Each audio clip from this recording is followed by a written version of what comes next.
Donc j'attendais.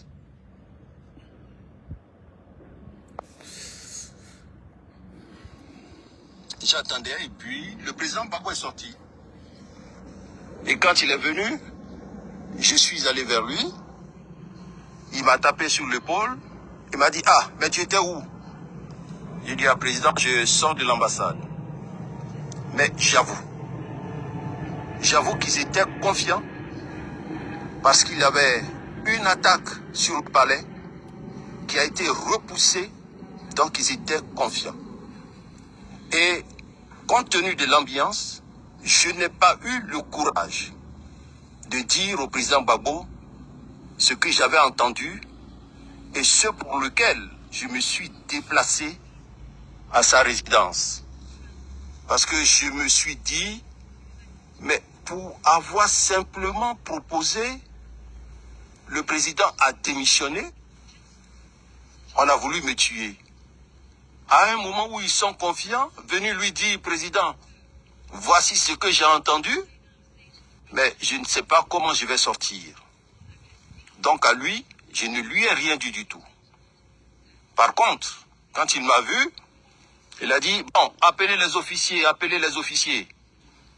Donc, Kona est arrivé, Guano est arrivé, tous les officiers qui se battaient sont arrivés, et séance tenante, on a eu une réunion. On a eu une réunion où le président a dit, bon, reprenez le combat. Mangou, le général est là, allez-y, reprenez le combat. Et à la fin de la séance, Dieu, sachant faire les choses, il m'a appelé dans un coin, il m'a dit, on était déjà le dimanche 3, il m'a dit, mon général, je vous reçois le lundi. Quand je suis sorti, il y a une journaliste de la radio Côte d'Ivoire qui est venue vers moi et j'ai vu le monde, tout ce qui était dans la cour, venir. Donc tout le monde s'est attroupé. Je ne me suis pas laissé prendre, hein. Donc j'ai fait une déclaration. J'ai dit, elle m'a demandé si j'étais venu pour reprendre le combat. J'ai dit oui.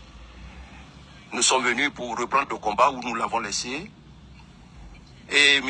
Cadet Bertin, qui était là, m'a dit, mon général, bon, allez-y, allez-y, on vous envoie la... Écoutez, hein. On vous envoie la presse, faites une déclaration.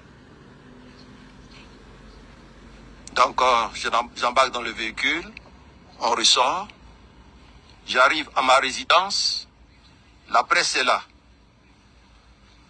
entourée des officiers, Kona, Vagba, Dobo et autres. Je fais effectivement la déclaration. Je fustige même le comportement de ceux qui sont au golfe. Je fustige le comportement de nos frères qui y sont. Donc ils étaient vraiment rassurés que j'ai fait la bonne déclaration. Et quand on a fini, ma chance, c'est que le service presse qui est arrivé, c'était le service presse des armées conduit par le colonel Abina. Donc après ça, j'ai appelé Abina de côté pour lui dire, mon colonel, je t'en prie, ne fais pas passer cette déclaration. Ne fais pas passer cette déclaration. Dieu, sachant faire les choses, Abina a suivi mes instructions et cette déclaration n'est jamais passée à la RTI. Après... Voilà. Soyez salués. Je suis le général Lagaché Chekna. Soyez salués depuis votre position. Je suis le général Modibo Goïta Djedje. Dogbo Blé Gbagbo Sankara Sékou Touré Cheikh Anta Diop Ibrahim Traoré. Quand je cite des noms comme ça et que j'ajoute Dogbo Blé, c'est parce que Dogbo Blé a été un grand chef. Dogbo Blé n'était pas un flemmard comme celui qui vient de parler. Celui qui vient de parler, il s'appelle Mangou Philippe, il a été général, chef d'état-major. Il était général de corps d'armée, 4 étoiles, chef d'état-major de notre armée de Côte d'Ivoire, sous le président Laurent Gbagbo. Voilà. Alors lui, Mangou Philippe, ce plénipotentiaire qui a dit des choses concernant le président Laurent Gbagbo et concernant même ses collègues militaires, ses frères d'armes militaires.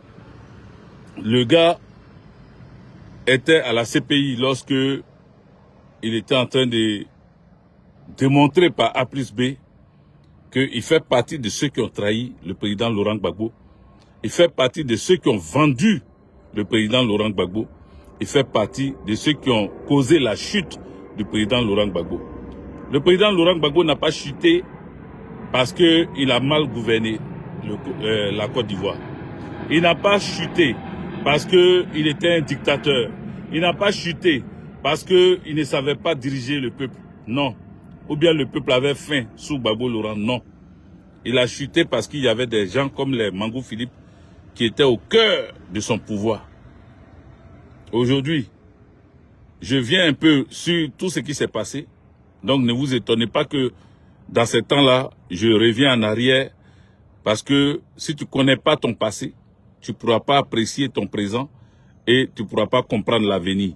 Donc, je suis là pour rafraîchir la mémoire de certains et surtout les plus jeunes qui ne savent pas l'histoire de la Côte d'Ivoire.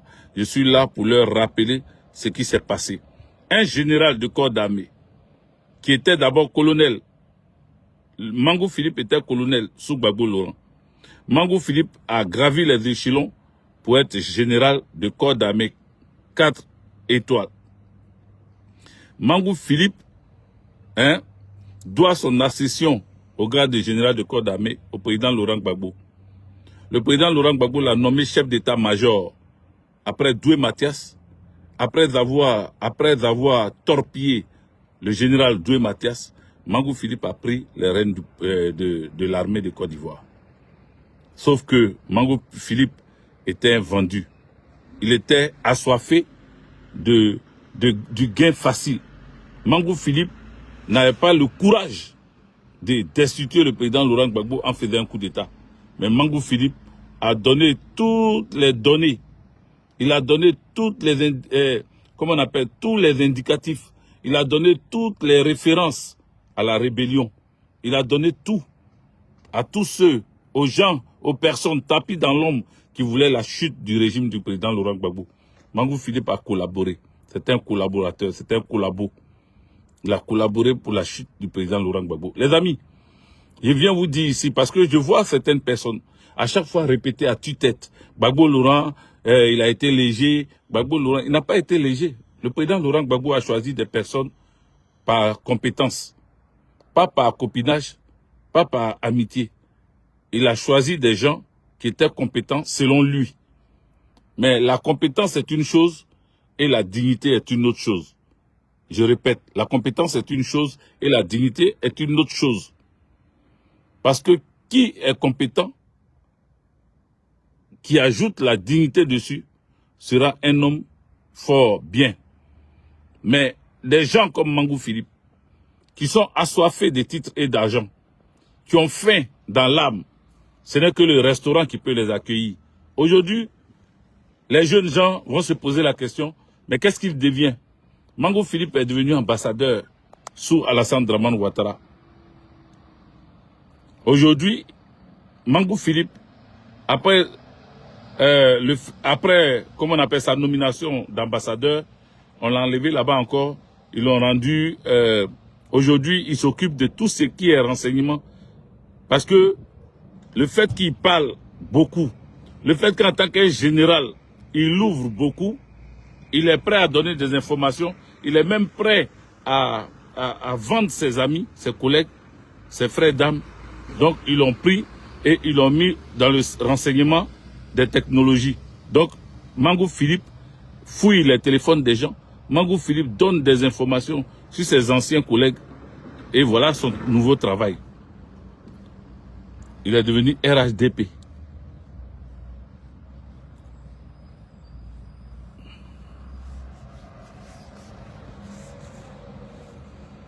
Donc, chers amis, je suis revenu un peu sur ça pour vous rappeler que ceux qui vous disent que Gbagbo Laurent a perdu le pouvoir parce que il tuait les djoulas, ce sont des menteurs. Ce sont des menteurs. Ils ne disent pas la vérité. Et à chaque fois qu'ils mentent, nous on sera là pour dire, il faut mettre des cœurs les amis, et puis il faut partager la vidéo. Il faut la partager. Vous qui êtes là, il faut partager la vidéo, il faut mettre des cœurs. Donc voilà, attendez, parce que la charité bien ordonnée commence par soi-même. Moi-même, j'ai partagé ma chose, comme ça, on va avancer. Parce que quand tu demandes qu'on partage, c'est chaud. Les partages n'arrivent pas et donc il faut le faire. Il faut que je le fasse. Attendez une minute seulement, une seule minute. Je vais trouver la vidéo pour la partager et puis je reviens à vous. C'est ce que je devais faire même au départ. Mais j'ai voulu d'abord la partager. Attendez. Mais où est le truc là? Je ne vois pas ma vidéo.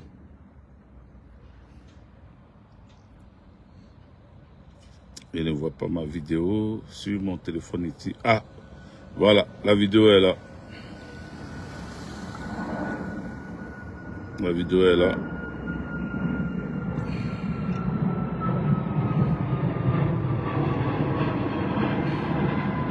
Voilà, je suis en train de la partager vite fait.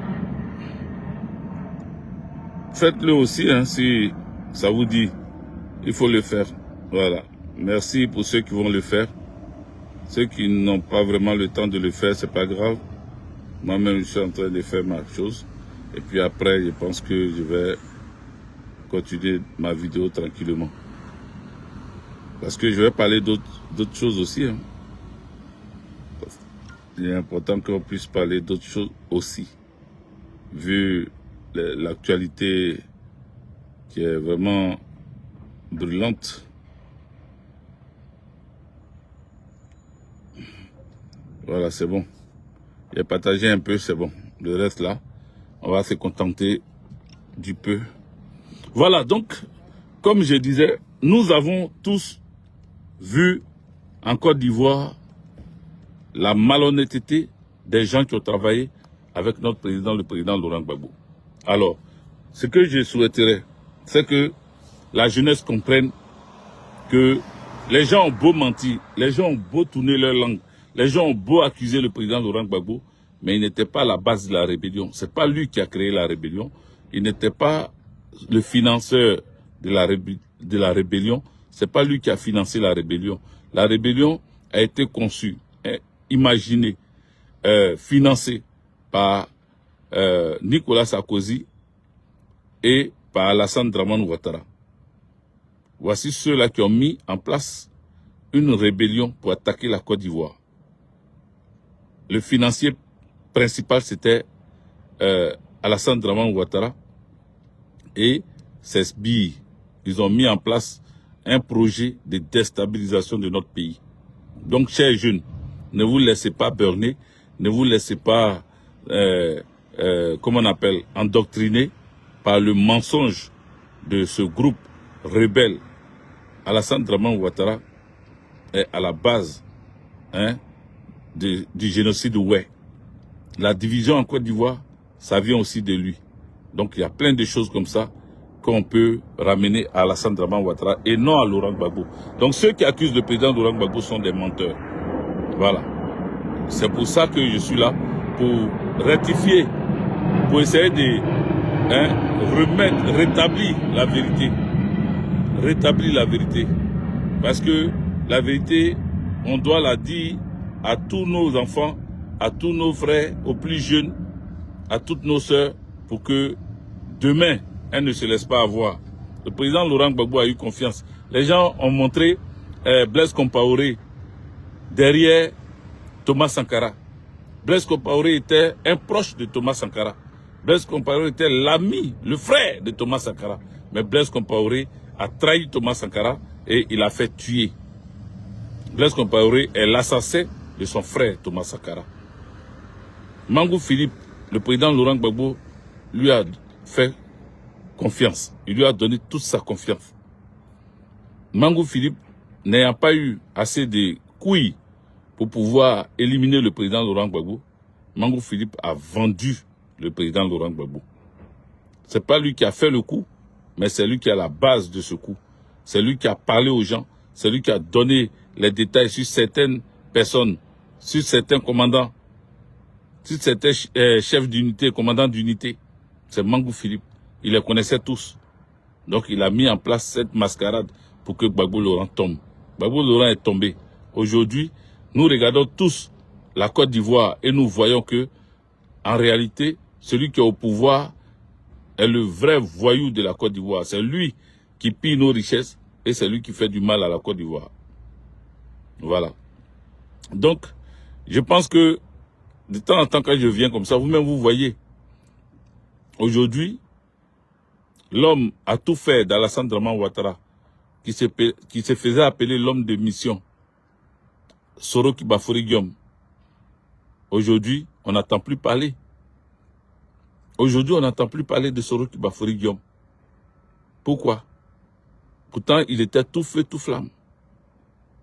Il a battu le pavé pour Alassane Draman Ouattara.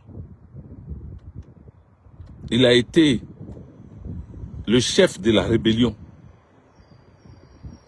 Certains de ses amis ont été éliminés à sa demande. Aujourd'hui, il n'est que l'ombre de lui-même.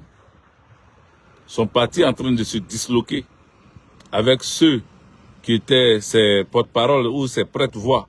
En tout cas, je ne sais pas comment on peut les appeler, mais certains parmi ceux qui communiquaient beaucoup pour Soroki Bafori Guillaume ont pris la poudre d'escampette parce que ça ne va plus. J'ai vu hier, je suis tombé sur une vidéo hier, la vidéo de celui qui se faisait appeler, ou je ne sais pas si c'est son nom, Loseni Kibafori, ou bien, oui c'est ça, Loseni Kibafori, un truc comme ça. Je l'ai vu en train de se confesser, demander pardon à sa famille.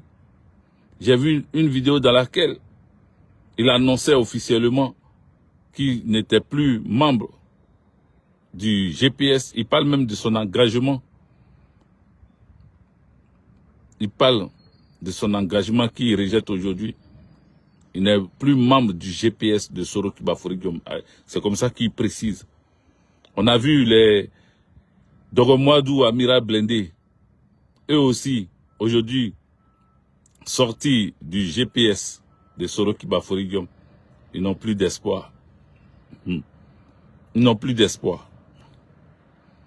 Donc tout ça pour ça. Tout ça pour ça. Ils nous ont insultés. Ils nous ont traités de tous les noms. On a été à couteau tiré.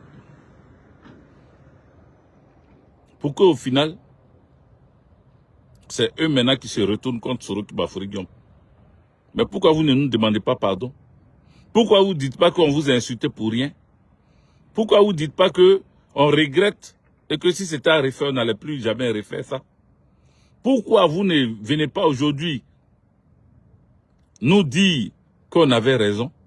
Pourquoi? Pourquoi? Pourquoi? Le Kibafori, là, il passait dans tous les médias. Il était sur toutes les plateformes pour défendre la cause de Soroki Bafori Guillaume. Qu'est-ce qui n'a pas marché donc? Qu'est-ce qui n'a pas marché? Notre jeunesse est aux abois. Notre jeunesse est aux abois. Il y en a qui tiennent encore, hein. Il y en a qui essayent de tenir, qui essayent de montrer que eux, bon, je les salue parce que j'ai dit que ils prennent le côté, notre bon côté, le côté que nous on a fait, c'est-à-dire le fait que nous on reste fidèles à notre chef, à notre leader. Ils ont pris ça de nous. Ils ont commencé eux aussi à vouloir rester fidèles à leur leader. Donc c'est une bonne chose. Voilà, au moins ils ont pris quelque chose de nous. Mais c'est pas tout le monde qui réussit ça. Il y en a qui tiennent encore, hein, pour le moment. Il y en a qui tiennent encore. Ils ont encore 1 an, 2 ans, 3 ans à tenir encore. Voilà. Mais à un moment donné, s'ils sont venus dans ce combat sans conviction, ils vont forcément déposer le tablier. Donc, qu'est-ce qui se passe dans le camp de Soro Kibafori Diom? Celui-là même qui a été le premier à signer lorsque on créait, le président Laurent Gbagbo créait le Trop c'est trop. Le parti, à travers son leader qui a signé en premier son adhésion au Trop c'est trop, c'était le GPS de Soro Kibafori Diom. Qu'est-ce qui se passe dans son camp? Et puis il y a beaucoup de défections. Qu'est-ce qui se passe dans son camp? Et puis les gens commencent à partir un à un. Qu'est-ce qui se passe dans son camp? Et puis ils sont en train de le quitter. Anake, big up à toi, SGA. Alex Fergus, big up à toi, bonne arrivée. Tapotez, partagez. Et puis voilà, faites partager la vidéo dans les groupes, un peu partout quoi. Il faut partager. Comme ça d'autres personnes sauront. Donc voilà où nous en sommes aujourd'hui. Donc, qui avait raison? Parce que c'est ça. Il faut aussi avoir assez de courage pour dire, ah, le frère là, il avait raison. Qu'est-ce qui s'est passé? Dites-nous, donnez-nous les nouvelles. Informez-nous. Parlez-nous. Ne nous laissez pas comme ça. Hein, c'est trop facile de nous laisser comme ça, c'est pas bon. Ne nous laissez pas comme ça. Hein. Dites-nous. De quoi s'agit-il? Qu'est-ce qui n'a pas marché? Pourquoi vous êtes tous en train de partir? Et puis quand vous partez là, vous ne vous taisez pas. Aujourd'hui, Lossoni dit qu'il ça va. Maintenant, demain sera quoi? Qu'est-ce qu'il va dire encore, lui aussi? Konaté Zié, un proche cadre du GPS, a quitté Soro Kibafori Diom. Lui aussi est parti se mettre dans le restaurant. Ils ont faim. Ils ont faim. Ils sont tous faim. Nous sommes dans un pays où les gens ont faim. La Côte d'Ivoire est devenue un pays où les gens ont faim. Ils sont prêts à vendre leur âme pour manger, ne serait-ce qu'un morceau de pain. Ça fait pitié. Ce n'était pas ça la Côte d'Ivoire. La Côte d'Ivoire n'a jamais eu faim. Depuis qu'Alassane Draman Ouattara est là, la Côte d'Ivoire a faim. La Côte d'Ivoire souffre. La Côte d'Ivoire souffre depuis qu'il est là. Donc vous voyez, c'est comme ça qu'il y a eu des défections au niveau du, comment on appelle, du PPACI. Les gens ont quitté le parti. Certains ont quitté le parti. Il y en a même là, ils n'ont jamais été du parti, hein, mais ils se sont toujours présentés comme étant PPACI. Comme étant PPACI. Il y a d'autres qui sont des hésitants. Ils sont dans le parti. Ils ont choisi de soutenir le candidat Awadon Melo. Mais ils n'ont pas assez de cran. Ils n'ont pas assez d'orgueil pour se déclarer. Ils veulent être dans les deux camps. Ils veulent s'asseoir, hein, le cul sur une chaise, une paire de fesses sur une chaise et l'autre paire de fesses sur l'autre chaise. Entre deux, ils veulent s'asseoir. Tantôt, quand il fait jour, ils disent Gbagbo Laurent. Tantôt, quand il fait nuit, ils disent, comment il s'appelle, Awadon Melo. Et ils veulent être maintenus dans le parti de Gbagbo Laurent. À partir du parti de Gbagbo Laurent, ils profitent pour se faire connaître, se faire voir auprès de Awadon Melo. À l'heure où nous vous parlons, il y a des gens comme ça, à double casquette, dans l'entourage, ou du moins dans le parti des peuples africains, Côte d'Ivoire, le PPACI, il y a des gens comme ça dedans, qui n'ont pas assez d'écran, comme je le disais tantôt, assez d'orgueil pour se déclarer officiellement. Ils veulent garder en même temps ici, et en même temps ils sont ici. Mais le président Laurent Gbagbo ne veut pas ça. Dans la Bible, on dit, si tu n'es ni chaud, ni froid, Dieu te vomit. Parce qu'il n'y a pas à être tiède. Si tu n'es pas chaud, tu n'es pas froid, on te vomira. Si tu es avec Awa Dom Melo, assume et quitte le PPACI. Rends ta démission officiellement. Mais toi, tu ne peux pas vouloir être avec Awa Dom Melo, qui a voulu la chute du président Laurent Gbagbo, parce que il faut dire les mots tels qu'ils sont. Il faut vraiment parler juste, il faut parler clairement. Odi Kwasi, big up à toi, bonne arrivée sur le live. Il faut dire les choses clairement. Il n'a pas voulu écouter le président Laurent Gbagbo. Il a voulu faire passer le président Laurent Gbagbo de quelqu'un comme quelqu'un qui n'est pas un démocrate dans son propre parti. Il a voulu faire passer le président Laurent Gbagbo comme celui-là qui s'accroche au pouvoir. Qui s'accroche au pouvoir. Les thèmes sont pesés. Il voulait faire passer Gbagbo Laurent comme celui-là qui s'accroche au pouvoir. Quelqu'un comme ça, même si on le respectait, et même si on veut toujours le respecter, mais on préfère s'en détacher, on préfère s'en éloigner pour pouvoir continuer le combat. Parce que ce sont des gens avec qui on ne peut pas atteindre un objectif. On ne peut pas atteindre un objectif parce que on a eu tout le temps, depuis que le président Laurent Gbagbo est rentré en 2021, les propositions pour 2025 devaient se faire. Les paroles, les approches, les discussions devaient se faire depuis le début. J'en veux à ceux-là qui sont proches du président Laurent Gbagbo et qui lui mettent le poignard dans le dos. Je les en veux, mais pas, je ne sais pas à quel niveau je peux évaluer, ma colère contre ces personnes-là. Vous êtes trop méchants. Vous êtes trop méchants. Autour du président Laurent Gbagbo, crachant sur lui et souriant avec lui. Vous êtes avec lui et vous construisez des plans machiavéliques autour de lui. Vous êtes avec lui, mais vous êtes ailleurs. Personne ne doit accuser le président Laurent Gbagbo en disant pourquoi il n'a pas donné des mots d'ordre. On attendait juste qu'il dise quelque chose. On attendait qu'il parle. On attendait que le président Laurent Gbagbo décide. Là, nous, on allait agir. Le président Laurent Gbagbo a trop fait. Il vous a donné,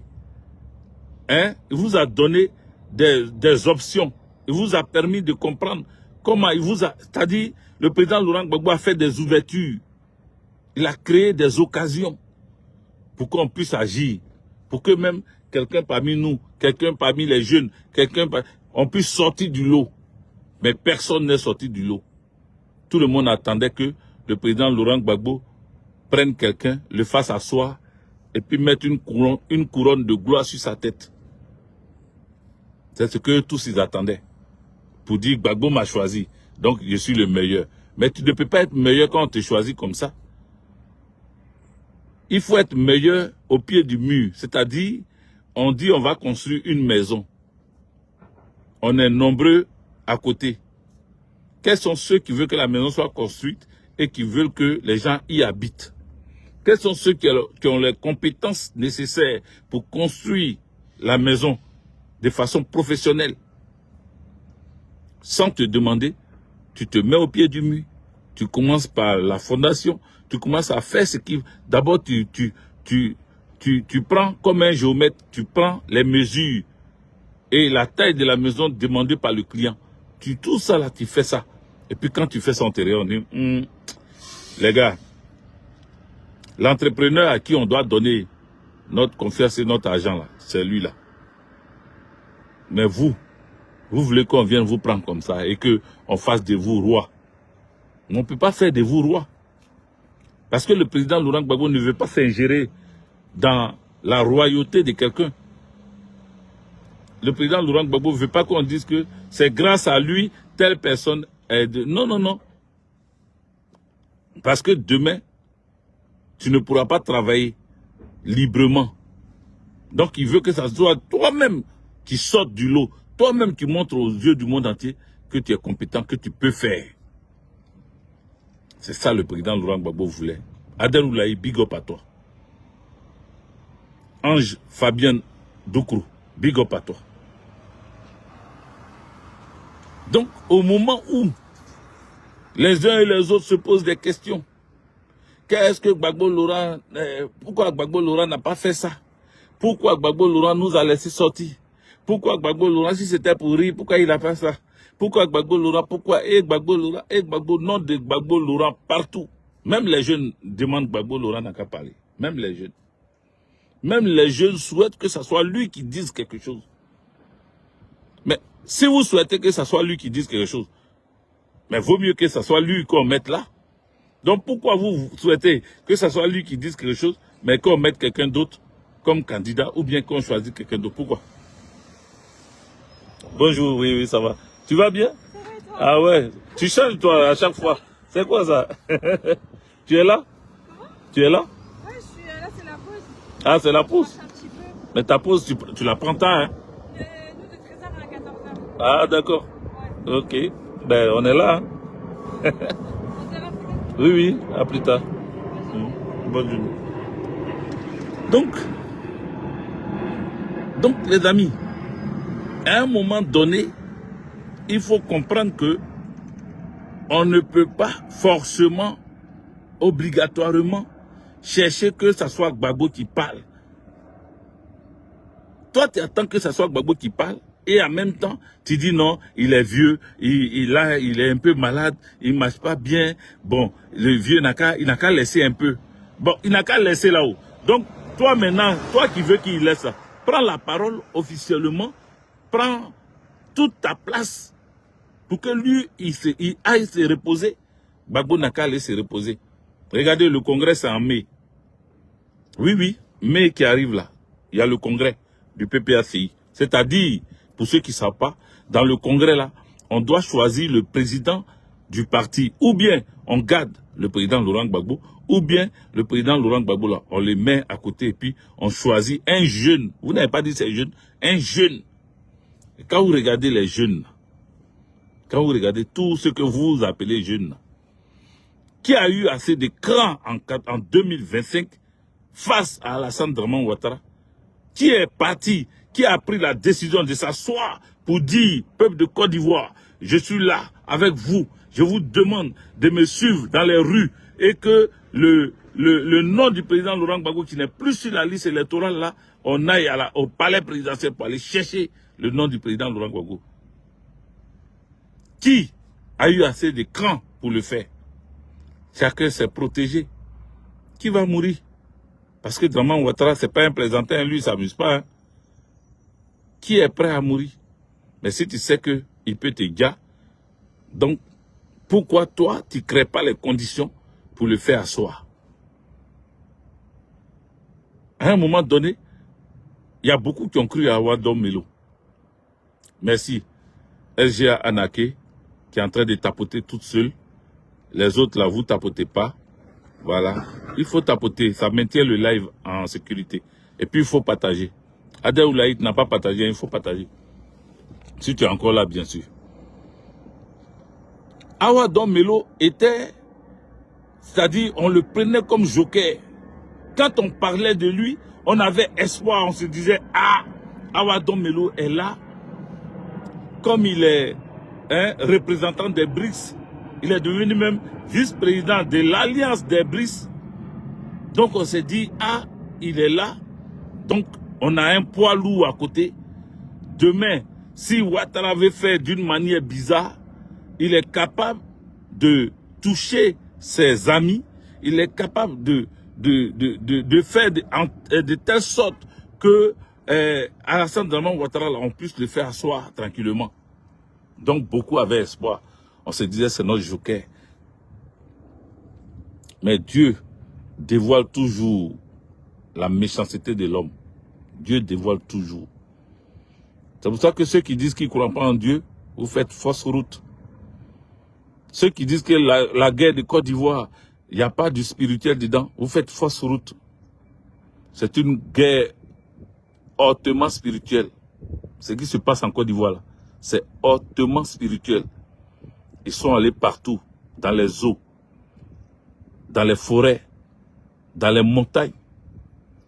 Ils ont fait des sacrifices énormes, humains, pour pouvoir garder le pouvoir.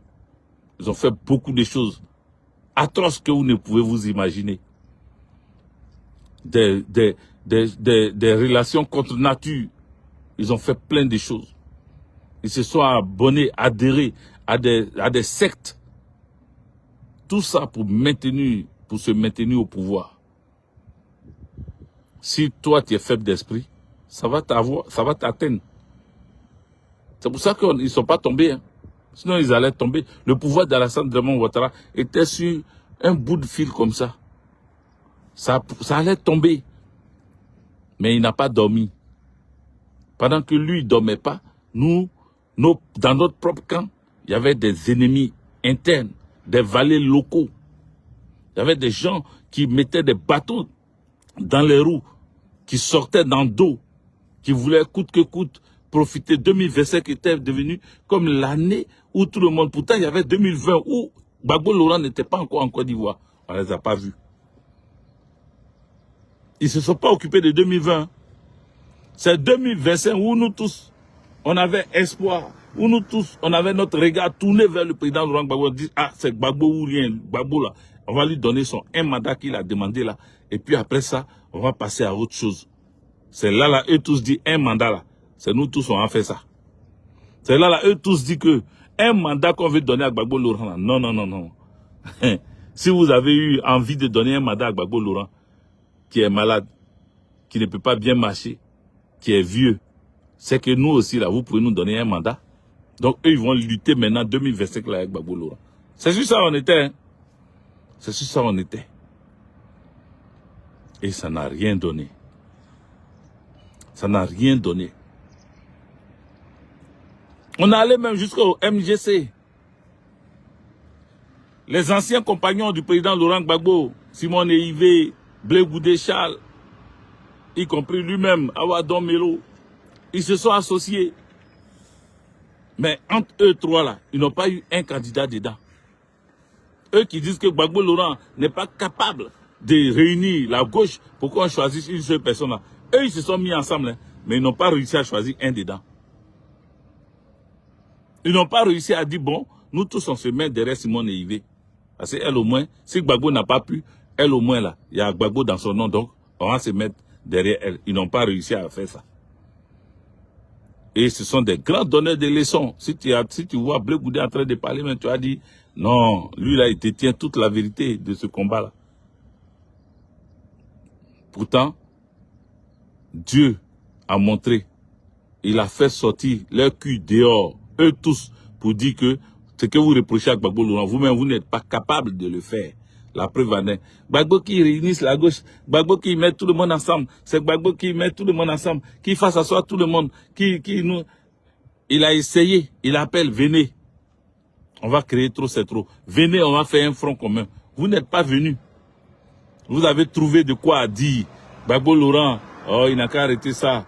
Voilà, il n'a qu'à arrêter ça. Là, actuellement, là, qui désigne une personne. Pourquoi il ne fait pas comme Ousmane Sonko même, qui a pris Diomaye Faye? Ils ont commencé, hein, la théorie des stratégies, la théorie de je ne sais quoi. Comment on peut appeler les théories là même? Ils ont commencé à dire plein de choses à la fois. Des exemples à ne point finir. Des exemples à dormir debout. Des choses qui ne tiennent même pas la route. Aujourd'hui là, ils sont où? Aujourd'hui, ils sont où? Là, il y a un peu d'accalmie, hein.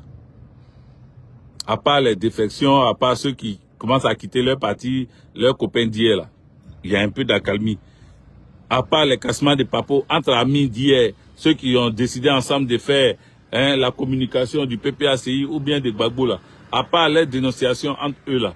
Il y a, à part les GPS qui sont en train de sortir du GPS et qui eux aussi sont en train d'insulter Soro là, il n'y a rien, il y a la calmie totale, tout est calme, personne ne parle. Le neveu de l'oncle, il allait braiser ses bananes au village. Blé Goudé, le neveu de l'oncle, il allait braiser ses bananes. MGC Simone et Ivé, on ne voit pas trop. Quand Gbagbo va ressortir, il va quitter à maman, il va venir, il va s'asseoir, il va dire, Il appelle le peuple dehors. Venez, on va parler. Les gens viennent. Le podium est là. Gbagbo assis là. C'est là, le même jour, la date que Gbagbo va donner là, c'est la même date. Eux, ils vont appeler aussi à un meeting à Yopougon. C'est la même date, ils attendent. Gbagbo n'a qu'à donner date seulement. Pour dire qu'il veut parler au peuple. Vous allez les voir. Eux aussi vont sortir, vont donner date. Eux aussi vont sortir, vont faire appel. Si Gbagbo dit, bon, j'ai le front commun là, on revient, on va s'asseoir. Eux aussi vont créer Cap Côte d'Ivoire. Eux aussi vont créer Cap. Parce qu'il y a front commun. Parce qu'il y a trop, c'est trop. Eux aussi créent pour eux. Ils ne vivent que au nom du président Laurent Gbagbo. Donc si tout le monde vit au nom du président Laurent Gbagbo, celui à cause de qui vous vivez ou bien pour qui vous vivez là, nous on préfère lui là. On préfère lui. Et la Côte d'Ivoire sera toujours reconnaissante envers le président Laurent Gbagbo pour toutes ces années de combat, pour toute la souffrance qu'il a eue. On sera toujours reconnaissant. On sera toujours, on va le remercier parce qu'il a ouvert nos yeux. On va remercier Gbagbo Laurent parce qu'il a fait en sorte que nous sommes mis dans une posture d'homme digne. Grâce à Gbagbo Laurent, on sait que nous aussi, on est hommes comme les autres. Grâce à Gbagbo Laurent, quand un chef d'État est attaqué par l'Occident, on sait que ce chef d'État-là est bon pour son peuple. C'est grâce à Gbagbo Laurent. C'est grâce à Gbagbo Laurent, ce ruban, ou du moins ce voile qui cachait nos vues et qui nous faisait perdre la route là. Ce ruban-là, ce voile-là est déchiré. Grâce à Gbagbo Laurent. On lui doit beaucoup. Et on va continuer à le célébrer. Que vous le vouliez ou pas. Odi Kwasi, merci pour les étoiles, pour les cadeaux. On va continuer à le célébrer, à le saluer, à le remercier, à le suivre surtout. On va rien lâcher. On va rien lâcher. Puis, si Gbagbo Laurent, demain, il touche du bois, il tombe, il perd la vie là. Allez-y cacher son corps. Sinon, si on s'en va l'enterrer à Mama, Mama sera un lieu de pèlerinage. Je lui souhaite longue vie. Je lui souhaite longue vie. Et Dieu va lui donner longue vie. Et ceux qui pensent, espèrent, ou prient Dieu pour qu'il tombe, pour que lui aussi parte comme Henri Konan Bédié, c'est eux qui vont partir. Gbagbo Laurent sera encore là. Vous allez déjà avant lui. Vous allez déjà avant lui. Ne regardez pas votre jeunesse pour dire que vous avez longue vie. Hein. Vous allez déjà. Où Gbagbo va, je vais. Jean-Paul Getty, tu as raison. C'est où Gbagbo va, je vais. Vous allez déjà pour le laisser là. Oh, les gens comme ça, ils ne meurent pas vite. Oh. Et puis Dieu même fait exprès, il les garde en vie. C'est pour ça qu'il garde en vie Alassane Dramane Ouattara. Beaucoup de personnes disent, ah, il va déjà demain, il va déjà après-demain, mais il est encore là. Dieu le garde en vie parce qu'il doit souffrir. Il doit voir que la Côte d'Ivoire ne l'a jamais aimé. Les Ivoiriens ne l'ont jamais aimé. Il doit voir ça. Et sa souffrance sera longue. Il va souffrir. Il ne peut pas partir. Bah, s'il va un coup comme ça, c'est-à-dire lui, il a fait du mal au peuple de Côte d'Ivoire jusqu'à et puis un coup il s'en va et puis on va dire il a déjà et les gens vont l'enterrer dans la paix du Christ. Non.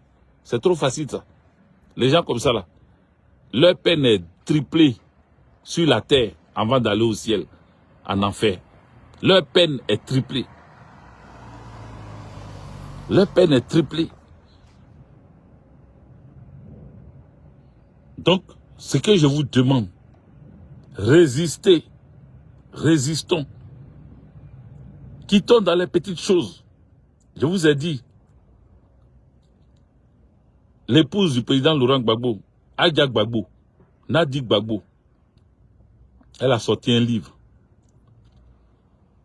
Le livre, c'est-à-dire l'intitulé du livre, le titre du livre même, ça donne à réfléchir. Ça donne à réfléchir.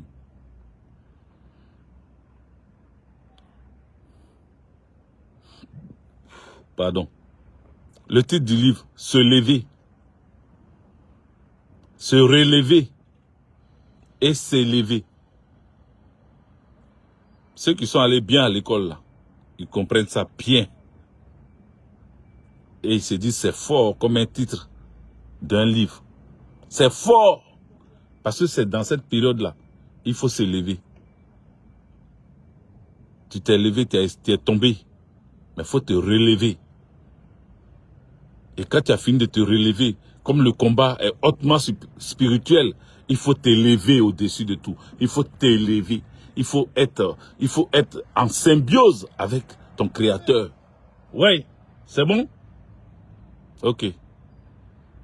Donc ce livre-là, si vous êtes d'accord que je puisse demander à mon ami Adja pour vendre ça, je vais demander pour faire venir ça. Je vais demander pour faire venir. Et puis, ouais, j'ai compris, j'arrive.